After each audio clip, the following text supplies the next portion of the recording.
Hey guys, in this video we're going to take a look at how you can turn on or turn off VoiceOver Audio Ducking on the iPhone 15 series. First, let's go back to the home screen by swiping up at the bottom of the screen.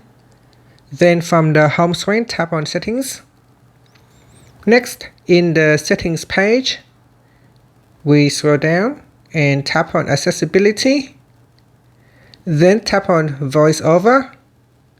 Now scroll down and tap on Audio. Then tap on Audio Ducking. Tap on the toggle button to switch it off or turn it on.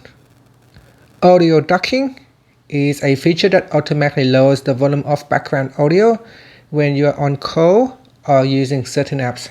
This ensures that the main source of sounds, like the person you're talking to on a call, is clearly audible even if other sounds are playing in the background. So that is a feature you might want to consider using. After that, you want to tap on the back key or swipe up to return back to the home screen. Thank you for watching this video. Please like and subscribe to my channel for more videos.